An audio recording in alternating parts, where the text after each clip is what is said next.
Oui, nous faisons partie de la famille de Dieu, les héritiers du Père. Nous partageons nos joies, nos biens et nos fardeaux.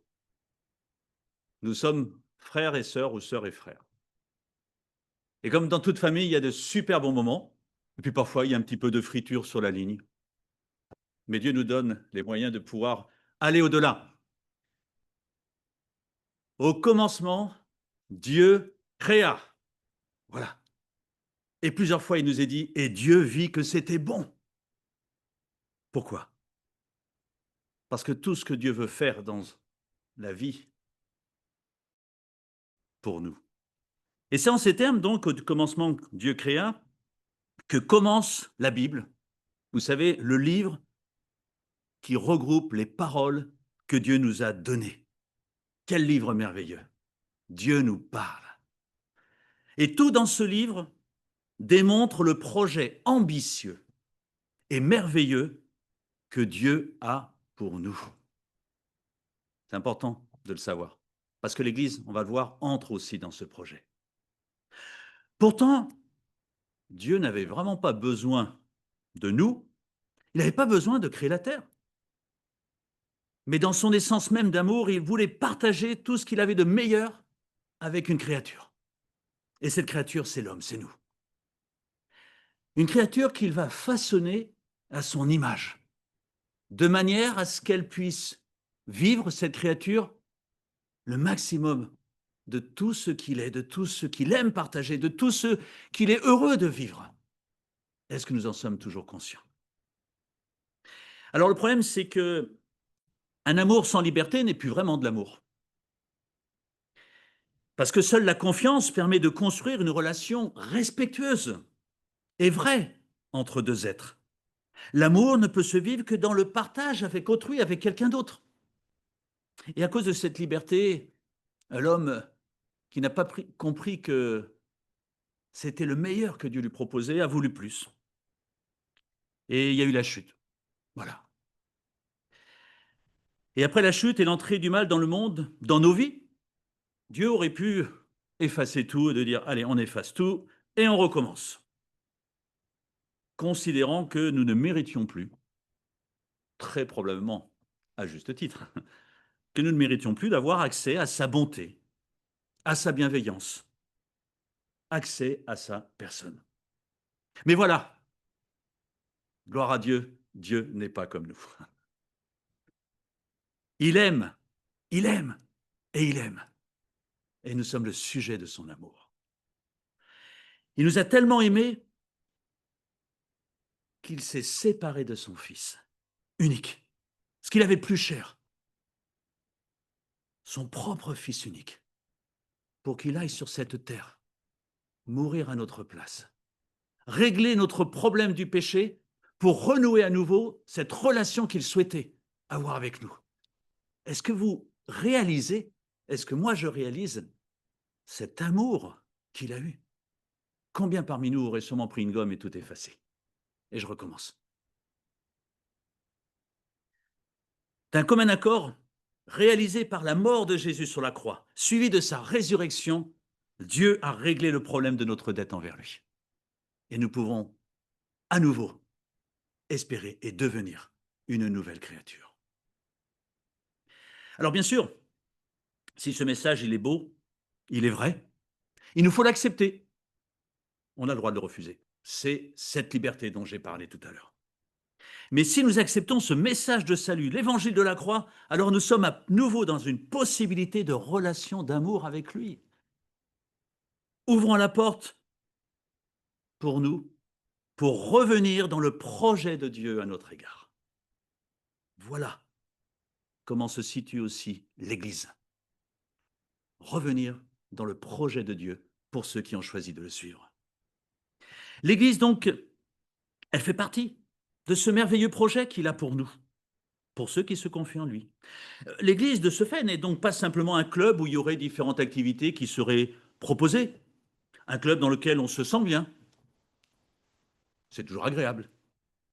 Mais l'Église est le projet de Dieu.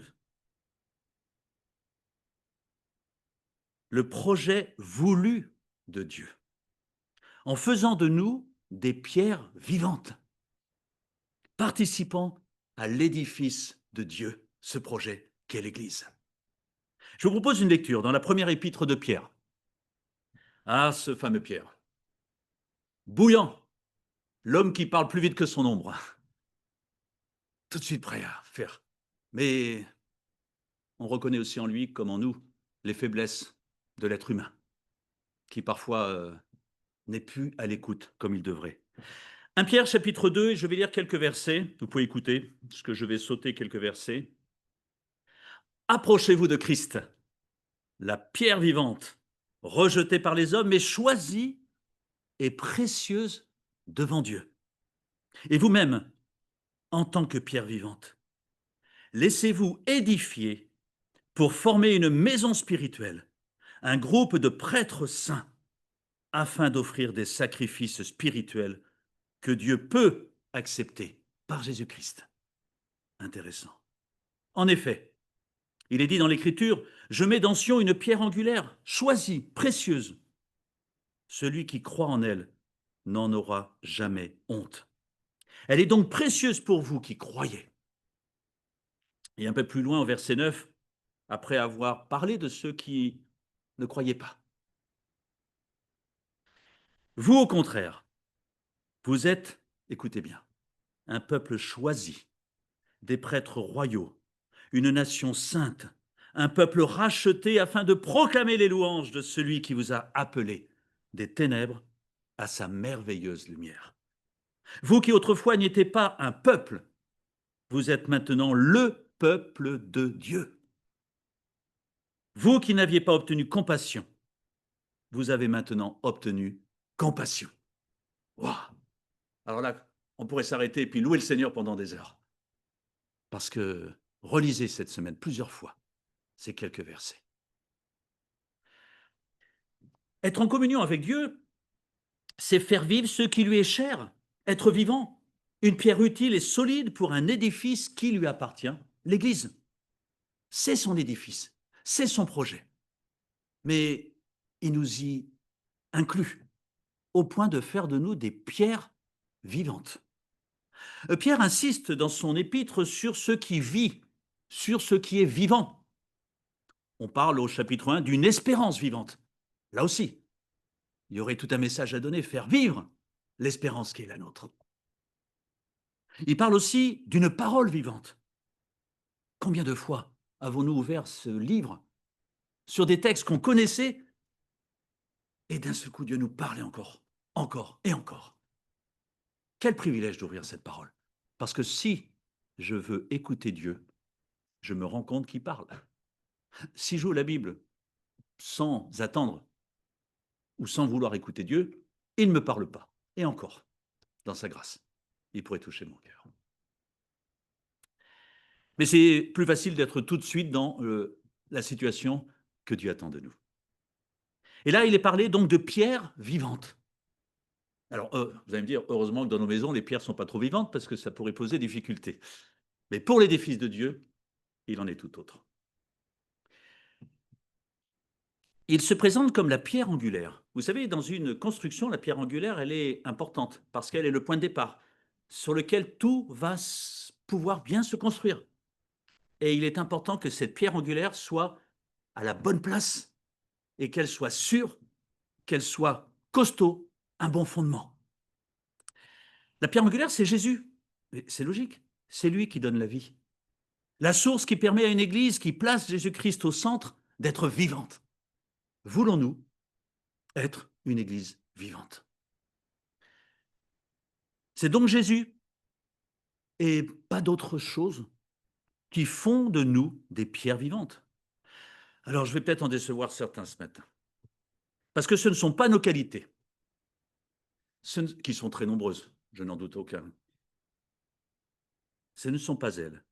Ce ne sont pas non plus nos actions. Ce ne sont pas tout ce que nous faisons. Mais c'est la présence de Dieu en nous qui fait la différence dans nos vies, dans nos actions et tout. Pourquoi? Parce que nous entrons alors dans sa présence, nous entrons aussi dans son projet à lui. qui est l'Église. N'oublions pas que l'Église n'est pas premièrement notre projet, mais il est le projet de Dieu. Et qu'aucun de nous ne mériterait que nous en fassions partie. Et pourtant, il nous y accueille. Alors le problème, c'est que si vous enlevez cette pierre angulaire, tout l'édifice s'écroule. Il n'est plus ce projet de Dieu. Cette pierre, elle est vivante, car revenue à la vie par sa résurrection. Et par sa résurrection, nous le lisons, nous le savons, il nous communique la vie. Et on parle de notre propre résurrection, devenir une créature nouvelle. En tant que pierre vivante de son édifice, nous sommes appelés à servir le chef de ce projet, le chef de l'Église, notre Seigneur Jésus-Christ. Et si par notre acceptation du message de l'Évangile, Christ a fait de nous ces pierres vivantes, c'est que tous, T-O-U-S, je ne fais pas de faute d'orthographe, nous avons un service à rendre. Parce qu'une pierre, elle est utile, elle est importante. L'Église devient de ce fait l'affaire de tous ceux qui croient. C'est tout le sens du verset 9 que nous avons lu. Nous sommes tous à considérer comme utiles, importants. Je vais relire verset 9. Vous, par contre, vous êtes une race élue, un sacerdoce royal, une nation sainte, un peuple racheté, afin d'annoncer les vertus de celui qui vous a appelé des ténèbres à son admirable lumière. Le verset 5 est important. Il nous dit de se laisser édifier. Dans d'autres versions, édifiez-vous. Pourquoi? Afin d'offrir des sacrifices spirituels agréables à Dieu. On va essayer de voir qu'est-ce que Dieu attend de nous. Si nous n'avions pas le début de ce verset, se laisser édifier, nous pourrions à juste titre considérer que la barre, elle est trop haute pour nous. Oui, mais c'est encore l'œuvre et la présence de Christ qui fait la différence. Une pierre qui soutient tout l'édifice. Jésus est la vie de l'Église. Ce ne sont pas nos activités, même si elles sont importantes. C'est pour ça que nous les présentons. Mais c'est Christ qui est la vie de l'Église, qui est au centre de tout ce qui se vit dans l'Église. Ne l'oublions jamais, particulièrement pour nous qui sommes responsables. L'œuvre, la présence de Christ qui fait toute la différence. Cette pierre qui soutient tous les défis. Jésus est la vie de l'Église, son côté vivant. Dieu vient y établir sa demeure. Ça veut dire que, comme il vient y établir sa demeure, l'Église devient la maison de Dieu. Alors, si Dieu frappait à votre porte, je crois que j'aurais aimé qu'il me prévienne pour que j'aille tout nettoyer, que tout soit nickel, propre, beau. Je ne dis pas que tout n'est pas beau chez moi, mais j'essaierai d'y mettre encore plus. Et là, il nous dit, vous êtes la maison de Dieu. Waouh! J'ai envie qu'elle soit le plus belle, pour lui faire plaisir, vu tout ce qu'il a fait pour moi. Ésaïe, qui annonce la venue de cette pierre angulaire, annoncée donc plus de 700 ans avant que cette pierre arrive, nous a dit qu'elle est précieuse, elle est choisie de Dieu. Il a tout prévu. Son projet est bien ficelé, de A jusqu'à Z. Aucune erreur, bien réfléchi. Il l'a choisie, précieuse. Et annonce que celui qui s'appuie sur cette pierre sera en sécurité. Dans la société où on vit, dans le monde où on vit, qui n'a pas envie de se sentir en sécurité? Et il nous dit, justement, cette pierre, elle est là aussi pour ça. Wow. Victoire dans les combats que nous menons, puisqu'il y a une sécurité. Du moment, bien sûr, que notre appui est en Christ, la pierre angulaire. C'est là que notre rôle est important pour que l'Église soit vivante, être cette pierre vivante. Il nous faut prendre notre place dans l'édifice de Dieu, dans son projet, être une pierre placée au bon endroit, je reviendrai dessus. Il faut donc, nous dit le texte, s'approcher de lui. Ben oui, je m'approche de lui parce que c'est lui, l'architecte, celui qui conduit. C'est-à-dire, s'approcher de lui, c'est entrer dans une communion vivante. J'emploie encore ce mot si important. Parce que chacun de ceux qui s'approchent de Dieu où que soit leur place dans l'Église, devient temple de Dieu. Les mots sont forts. S'édifier, c'est prendre conscience que ma pierre, elle est soutenue aussi par d'autres pierres. Eh oui, ma pierre, elle tient grâce à vos pierres, parce qu'elles sont là pour bien tenir. Mais ça veut dire aussi que ma pierre permet de soutenir d'autres pierres également. Ça veut dire que si je ne suis pas là, il y a un risque d'effondrement. Le soutien d'autres pierres également. Nous nous édifions ensemble, nous nous supportons ensemble, nous nous soutenons ensemble, assemblés pour former un édifice. Un édifice. La nécessité de chacun, elle me semble du coup clairement établie dans cette image de l'édifice. Tous sont appelés à la sanctification dans le but de servir Dieu par notre obéissance à sa parole. Laissez le Saint-Esprit agir dans nos vies pour que cette pierre soit tellement magnifique que, associée aux autres pierres, ce soit un édifice magnifique, merveilleux.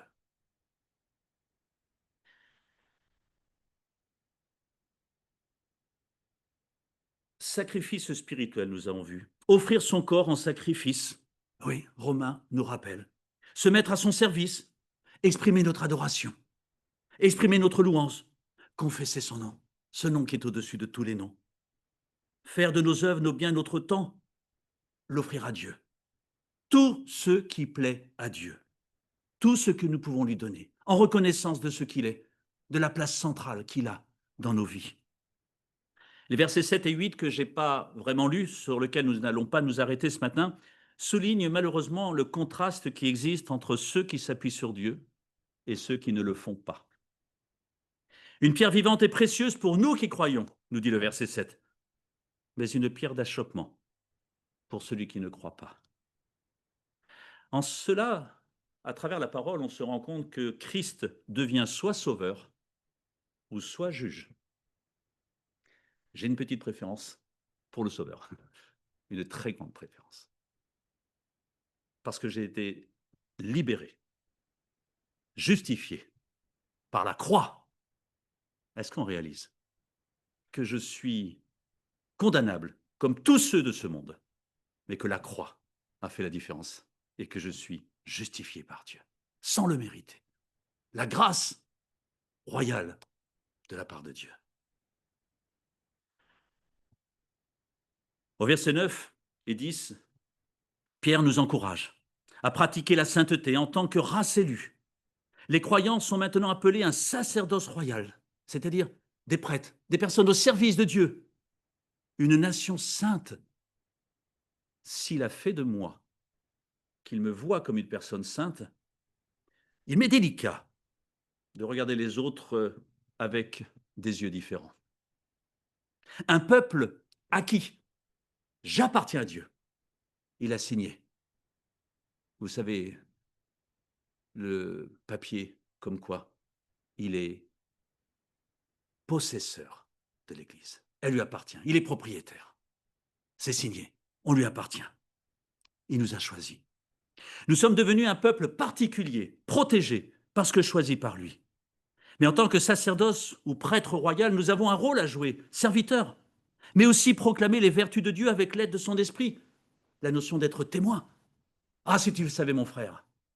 Ah, c'est pas mon frère encore, mon ami. Moi, je connais Dieu, ça a changé ma vie. Qu'est-ce que j'aimerais que tu puisses aussi faire partie de ce peuple?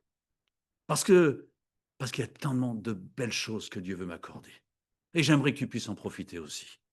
Je t'encourage à te poser la question et te dire, et si Dieu, effectivement, voulait autant nous donner?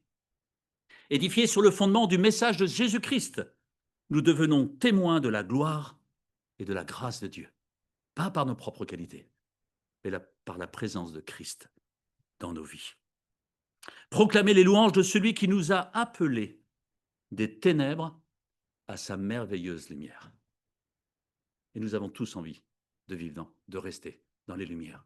Parce que les ténèbres, ça fait peur. On ne s'y sent pas bien. On ne s'y sent pas en sécurité. Mais à la lumière, waouh, tout change. Voilà l'incroyable projet que Dieu a mis en place pour nous à travers l'Église. Est-ce qu'on le réalise? Est-ce qu'on sait lui être reconnaissant pour celui-là, pour cela? Nous comprenons bien sûr que la beauté et la solidité de l'édifice, l'Église, n'est pas commun à une pierre ou à ce que cette pierre aimerait elle-même faire. Ça peut nous arriver parfois, ou parfois même de dire là où j'aimerais être. Mais la solidité de l'édifice, elle tient au fait d'être à la bonne place. Donc à l'écoute de ce que Dieu veut faire de moi. Sa beauté, et donc celle de l'Église, dépend aussi et seulement de mon appui sur la pierre angulaire et d'être à la place que Dieu a prévue. C'est-à-dire que nos ambitions, nos jalousies, nos revendications, nos reproches deviennent alors des obstacles à la beauté du projet voulu de Dieu. Pensons-y parfois. Un royaume de sacrificateurs où Christ nous communique la direction, nous équipe de sa puissance et fait de nous les sujets de sa grâce. Que c'est beau de dire. Et qu'est-ce que c'est beau surtout de le croire, parce que c'est vrai. Voici l'intention de Dieu à notre égard, à l'égard de son Église, appelée à vivre de sa lumière, appelée à vivre dans sa lumière, appelée à être le réflecteur de cette lumière autour de nous. Quel temps j'ai pris ce matin? Quel temps j'ai pris cette semaine avec Dieu? Est-ce que j'ai su m'approcher de lui? Parce qu'il existe une place pour chacun dans cette Église. Mais la trouver, c'est aussi d'aller voir l'architecte, celui qui est responsable de la construction. Où veux-tu que je me mette? Trouver sa place. Mais parfois, c'est aussi laisser aux autres un peu de place. Vous savez, une pierre, elle n'a qu'une taille, si on veut qu'elle entre dans l'édifice. Si elle est trop grande, si je prends trop de place, eh ben, je coince les autres pierres. Ça n'entre pas. Mais si je ne prends pas assez de place, eh ben, y a du jeu. Et un édifice avec trop de jeu, c'est pas bon. Ça veut dire aussi que parfois, ma pierre, Dieu doit un petit peu la bricoler, la tailler, enlever un petit peu. Parfois, on aimerait dire non, non, Seigneur, ça va comme ça, très bien. Oh non, ça va pas comme ça. Regarde, ça passe pas. Ah. Et puis, parfois, non, je veux pas trop. Non, mais attends, regarde, il y a un trou là. Attends, il faut l'agrandir. Alors, c'est parfois plus facile d'agrandir que quand il taille, je le reconnais. Mais une fois qu'il l'a taillé, une fois qu'il l'a agrandi, et que je trouve ma place dans cet édifice, oh, je me sens bien. Je me sens au service de cet édifice.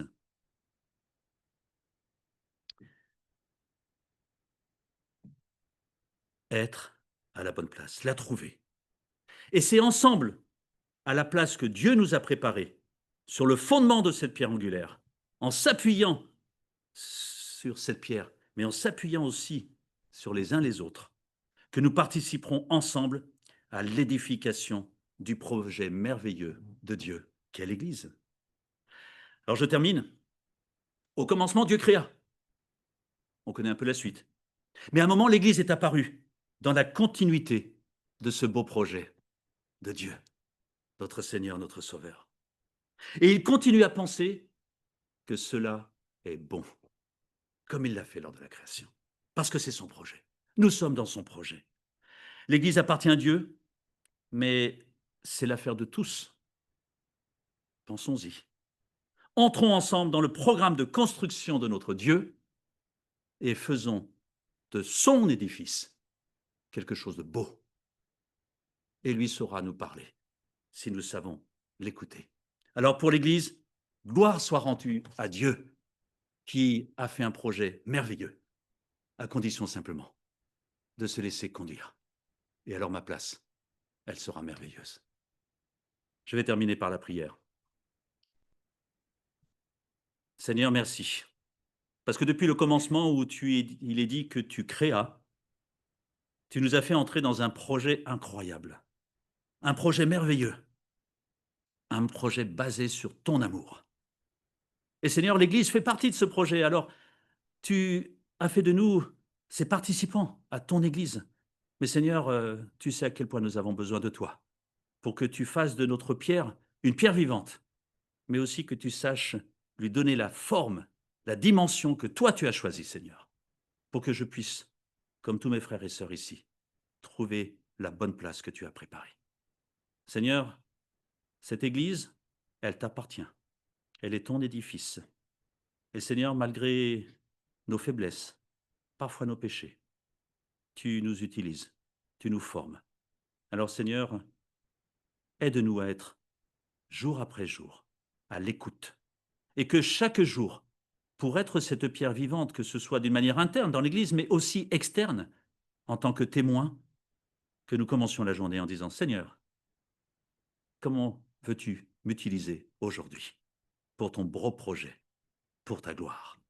Et merci Seigneur de nous aimer autant, au point de nous faire participer à cet édifice merveilleux qu'est l'Église.